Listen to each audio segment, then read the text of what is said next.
Welcome to Buckets. My name is Matt Moore. I'm the senior NBA writer for the Action Network. This is your daily NBA betting podcast brought to you by FanDuel Sportsbook. Glad to have you with us. You can find me on Twitter at HP Basketball. You can follow Action Network on Twitter at Action Network HQ. You can also follow the fine gentleman joining me tonight for the Best Bets episode for Tuesday. Albert Wynn, aka the Analytics Capper at Analytics Capper on Twitter. Albert, how you doing? I'm good, man. It's Monday night. Looking into tomorrow's slate, there's only a few games tomorrow in the NBA, and I think I love all three of these plays I'm about to give you guys. Nice. Excited to hear it. Also joining me is Jay Money. You can find him on Twitter at JMoneyIsMoney.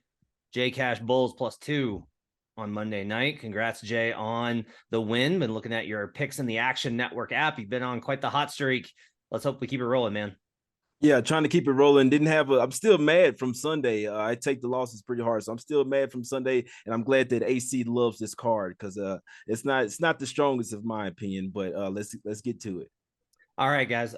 Everything that we talk about can be found in the award-winning Action Network app. The best way for you to track your picks. You get up to the second information where the bets and money are coming in on. You can set line alerts if there's a certain number. You want to see how the market moves on a game before you bet it. You can set those up. You can find props, everything in there that you want to know, as well as futures. I put in some futures on Monday as I was perusing the board. So gone ahead and got some more futures in on that. You can track all that in the Action Network app. Download it right now. All right. Albert, for you first, what's your best bets list for Tuesday? Yep. So I'm going to be on three different bets. Two in this game, Warriors visiting the Dallas Mavericks. Mavericks are terrible right now, but I'm going to take the money line there. Mavericks +100, plus minus 105, depending on what number you can get.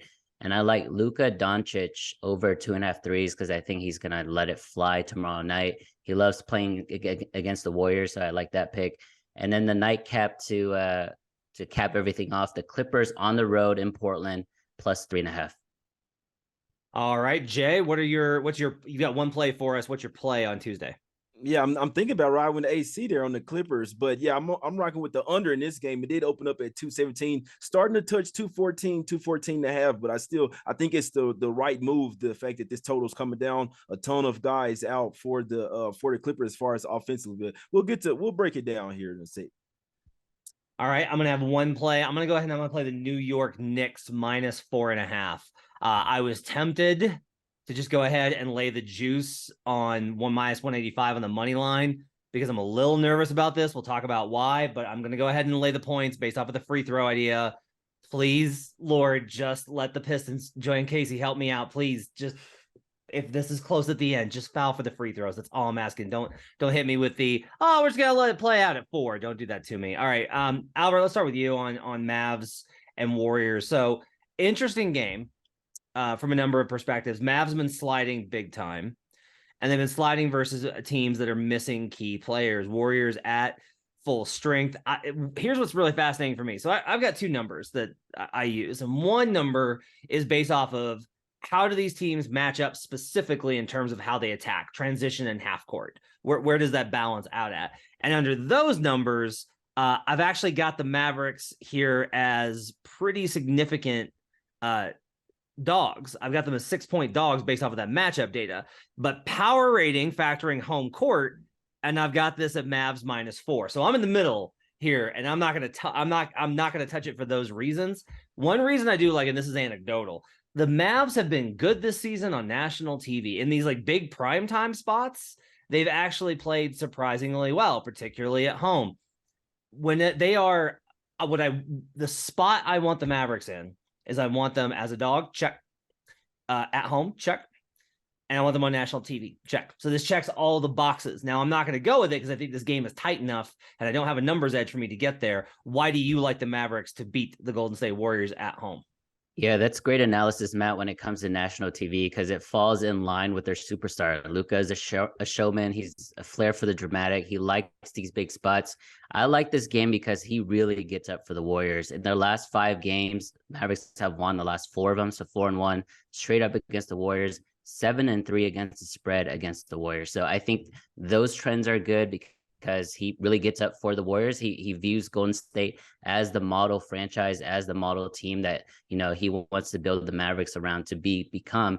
And it's such a great buy low spot for Dallas. They're 1-13-1. That's 1 13-1 against the spread in their last 15 games, by far the worst record in the NBA right now. And they're basically +1, plus a half point, pick them. It depends on what you're looking at. I think it's a big tell. I think in order for that to happen, and this bet is correlated with my second best bet, is Luka has to have a big game.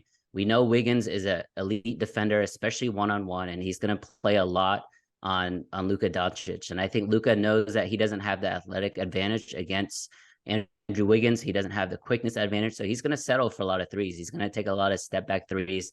And I like that 2.5 number because he's going to attempt at least 7, 8, 9 threes in this game, especially on national TV. So I think those two are correlated. It might go 0-2. It might go 2-0.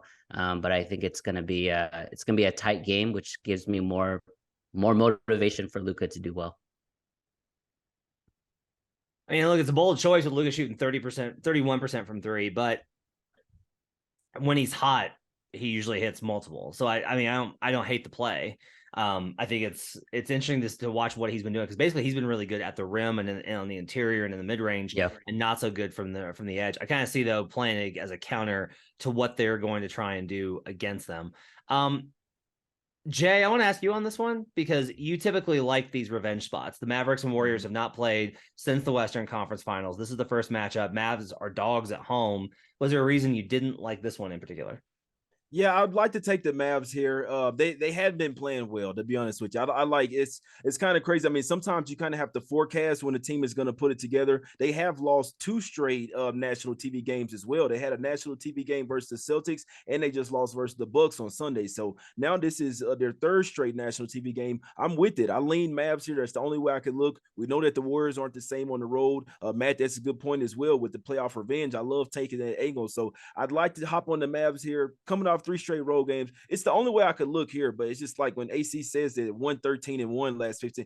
Oh, Utah is just absolutely horrible, man. I mean, this team is just they're not clicking right now. And so it's just one of those where, yes, I'd like to take the Mavs, but if I bet it and then they lost, would I be surprised? No. So I don't usually like to make those type of bets. I like to make the bets like, no, I'm about to win this one. So lean Mavs. I hope AC cash. I'm rooting for them. I like the side. I just didn't bet it.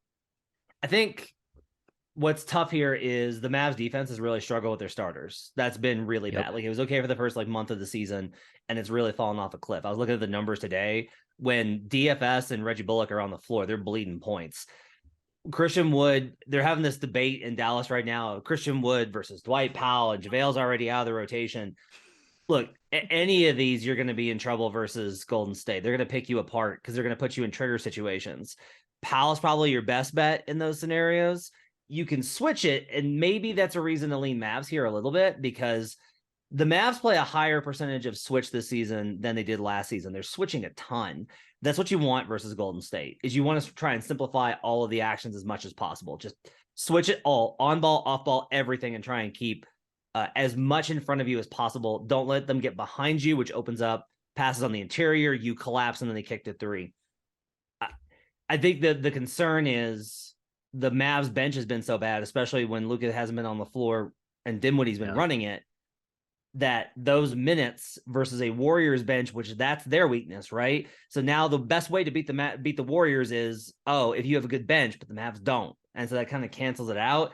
But look, I think in general, I like the spot here. We've seen how Golden State's been on the road. They've been poor. I agree that this is Mavs or nothing. I think it really just comes down to Jay and I are not brave enough to take it. So I applaud Albert for being willing to go ahead and play it. Let's talk Clippers plus 3.5, and then we'll transition to Jay's total bet. So, all right. Clippers without Kawhi and Paul George, obviously big losses there. Full season numbers, which are going to be adjusted, are going to be impacted by the absences of the Clippers guys, as well as how they played, which was like ass for the first month of the season. They've been good lately. And then it's going to reflect a little bit of with Dame and without Dame. But if we kind of look at the overall numbers here, I come out, again, this is another one where I'm on both sides. My power rating actually has this Clippers -2. And that's not surprising, given that I weight these a little bit heavier towards what I think the Clippers will be. I'm still kind of anchoring that a little bit towards the preseason expectation, rather than, again, the ass that their offense has been the first 2 months of the season. At 2, even if I take out Kawhi and PG at a combined 5 points, I get to basically this number at 5. And then if you remove Dame, all right, well, I'm back to being on the Clippers here. Again, I think this has got to be Clippers or nothing. Albert, why do you like the Clippers plus 3.5 here? Yeah, I want to give props to my guy Jay here. I also like the look on the under, and when I like the under, I lean the underdog as well. So I like the road dog here. The Clippers, they're playing a team in the Blazers that are coming off a 4-game East Coast trip. And it's not like a quick East Coast trip. They're flying from Brooklyn, so they're going through 3 time zones back to the Pacific Northwest. The Clippers, yes, they're on the road, but they're just a quick flight from California up to Portland. It's not a big deal, same time zone. And it's also a regression spot for their offense, the Clippers offense. They only hit 6 threes in their last game. Before that, they hit 11, 11, 9, and 21. So I think they're going to hit double-digit threes in this game, which is going to give them a good chance to cover this number. And again, if I like the dog, I'm going to sprinkle the money line as well. I think the Clippers are going to play really elite defense here. No Dame. I think they just need to focus on Anthony Simons, and they have the perimeter defenders to do that. So I like the Clippers plus 3.5. I'm looking this up right now. I'm trying to get a sense for what the numbers are for Portland in particular with Dame when they're in this spot. Okay. So the Blazers at home after a 2-game or more road trip.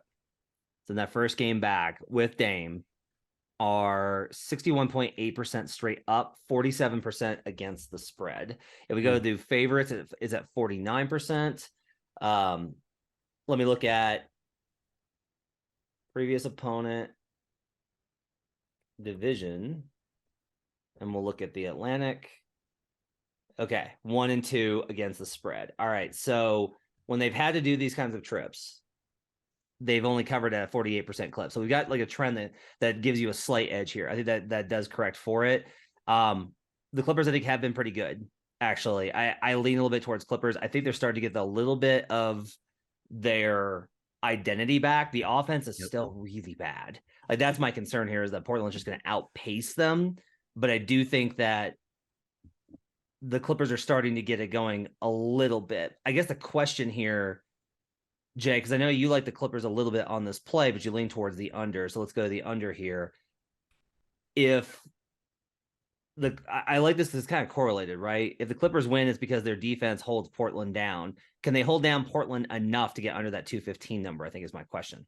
Yeah, I think so. I mean, when you see this total open up at 217, and it is steams down pretty quick, 2 points, it lets you know that the professional total bettors, they like the under here as well. It's just somewhat of a dead zone type of spot for the Blazers here, coming off a 4-game East Coast road trip, right? They come home for 1 game and then they head right back out on the road for 2 more Western Conference games as well. So, like AC said, at least the Clippers have been on the West Coast the whole time. They hadn't been on their road trip, so they have the rest advantage there. They do have a game tomorrow versus the Jazz. That's why you see guys like John Wall resting here, and that's why I'd like to take the total here. They're missing their guards. We know that Paul George kind of plays point guard for them. We know that John Wall's their backup point guard off the floor, off the bench as well. He likes to push the pace. So without him, you're missing guards off the bench. We know that their defense has been there. This is 2 of the top 8 slowest paced teams over the past 5 games as well. Clippers have been 5th slowest in the league, whereas the Blazers have been 8th slowest. Obviously, they're missing Dame, and the Clippers have the top 5, have the 5th best defense over the last 5 games. So, Matt, like you said, where the Clippers are rounding into form, I think it's on the defensive end. Obviously, the offense is going to struggle without PG and Kawhi. I think it's going to struggle even more without John Wall here. I think this total goes under here. All right, my game is going to be the Knicks and the Pistons, the other game on the slate. I'm going to go ahead and lay the 4.5 with the Knicks. You can get that at FanDuel. There's some 4s in the market as we record this on Monday night. I make this closer to 7, and that's before we get into injuries. No Cade, no Isaiah Stewart, no Beef Stew.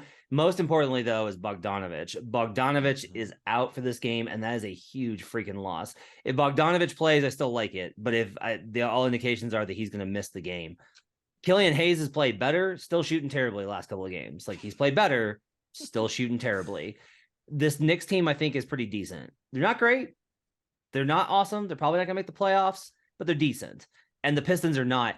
This terrifies me because the Pistons are playing their best basketball. I was planning on trying to avoid this game because I looked at the board initially and was like, well, I don't want the Pistons because I don't want to bet against Detroit in the one time of year where they're playing well, like the one time of year. But for me, Albert, the injuries are just too much. And Bogdanovich, I think, represents a nice look at a guy who won't move the line significantly, but is a major part of their overall team quality. True that. Right? Yeah, and I think this is a potential spot for our guy, Alec Burks here. He's going to get a lot of run in this game, a lot of usage here, Matt, and it's a revenge spot, right, Jay? He used to play for the Knicks there, especially during that playoff run. So Alec Burks might be getting 30, 35 minutes and hoisting like 15 shots. So look into his player props as well. But I agree with Matt here. So I lean the dogs in the other two games, and I lean the favorite in this game. So I like the Knicks. Jay, any reason for me to stay away from the Knicks here? I mean, I can't talk you off. I always say go with your gut. I mean, I don't have an official play on this game. It's just, I'll be honest with you. I don't want to bet against the Pistons right now. Well, they've covered 4 out of the last 5 games. They basically covered the game versus the Cavs. They kind of just ran out of gas in there. They did just come off that East Coast road trip, but it's just crazy because they were supposed to come out lethargic in the last game. They came out up 14-4 versus the Cavs. Seem to be playing with like their heads are on fire. So a lot of young guys, even though Bogdanovich is out, I thought the same thing, Matt. This team is going to get smacked by the Cavs. It didn't matter. The young guys are stepping in. You have to give Casey some credit. He's coaching the young guys up. I mean, this guy is somewhat turned Kevin Knox around. What are we doing here, man? So I can only look towards the Pistons here. I'm sorry. And the Knicks, quickly is, I don't think he's going to play here. That's a huge hit off the bench. I don't think that the Knicks are a good team this year. I mean, maybe that's a hot take, but I don't think they're great. They're not playing That's good not defense. a hot take. And I think that Thibodeau is really close to getting fired as well. I mean, if his team is not playing defense, he deserves to get fired. It's simple. That's his calling card right there. So I wouldn't be surprised if the Pistons win this game, Matt, but don't let me talk you off your play.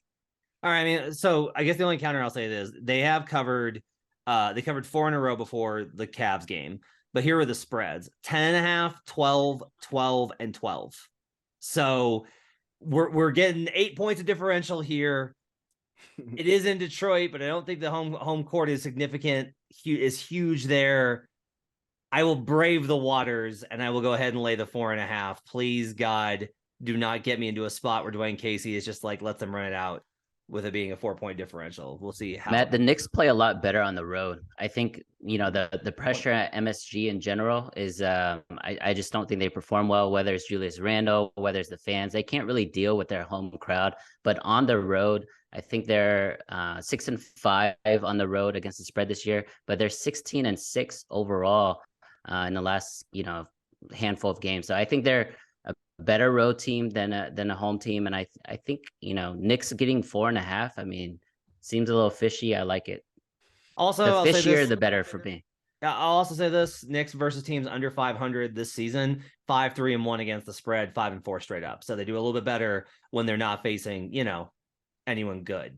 That's a key point there. All right. Thanks for joining us on Buckets, brought to you by FanDuel Sports. Make sure to download the Action Network app. Our thanks to David, our producer. We'll be back tomorrow with another Best Bets episode in your feeds. Make sure to check him out. Follow Albert on Twitter at Analytics Capper. You can follow Jay on Twitter at JMoneyIsMoney. You can follow them both in the Action Network app. Thanks for joining us, everybody. We'll see you tomorrow. Let's get buckets.